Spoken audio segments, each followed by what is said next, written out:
Hurricane Melissa unleashing absolute devastation in Jamaica before barreling on to Cuba and the Bahamas. 185-mile-an-hour winds destroying buildings all across the island. Extensive rainfall and storm surge leaving much of Jamaica just underwater. Melissa, the strongest storm on record ever to hit Jamaica. And while the full extent of the devastation is still unclear at this point, we know at least 8 people there have died. We know 4 hospitals are damaged. Over 500,000 people are without power, and that works out to almost 80% of the country. Let's go to Michaela Menezes once again, British citizen living in Jamaica, took shelter with her kids at a hotel during the storm, told us that whole story as the storm was hitting yesterday. I know you were saying you want to go back and check on where you live and all of that. What's the update today, or is there one? Thank you so much. Well, the message today is restore and recover. I went back to my house this morning. I'm very grateful because my damage is minimal, but I am by no means the normal representation of the island. There is vast devastation across the entire country, and the message from the Prime Minister is rebuild, rebuild, rebuild. But the challenges are at the moment resources and accessibility. How bad is it? You know, you're in the Kingston area, right? So you know, how bad is it as you move, I guess, west? Do you have any sense? Have you had any communication with people?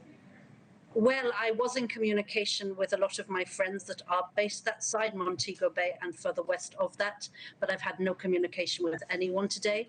As you rightly said, only a small percentage of people actually have electricity, which is how I'm able to talk to you now. 77% of the country is without any power, which means no water and no network, no telephone, no Wi-Fi, nothing at all. So that's the hotel that you're at, that they were able to hold up pretty well. I mean, but it wasn't like, I know we're saying, it's still, this is a pretty bad storm even in Kingston, right? It was you going through it as you did? It was terrifying. It was absolutely terrifying, and we emerged unscathed. However, you know, there are people that have lost everything that they have, and that is the majority. You've lived in Jamaica for a number of years, right? You were saying, I forget exactly how many, but what's next? I mean, what's going to be the biggest challenge from here? You know, as you said, just getting the resources there, I think would be one. Just, you know, people want to help, but getting there if they weren't staged is always very difficult. But this is the worst one we've ever seen.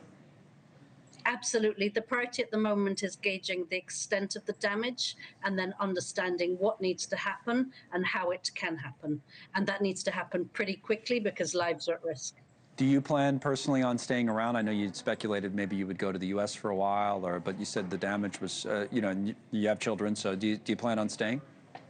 Yes, I will stay in Jamaica. My children are at school here. We're waiting for news as to when they will reopen. It might be online initially.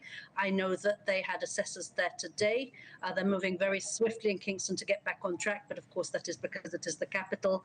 The more rural areas could take several months. All right, Michaela, we thank you again, and again, we wish you the best. Boy, what a terrible storm. I'm glad you at least came through it better than most. Michaela Menezes, thank you from Kingston, Jamaica. Thank you for watching. Subscribe below and download our NewsNation app right now on your phone, and you will get fact-based, unbiased news for all Americans.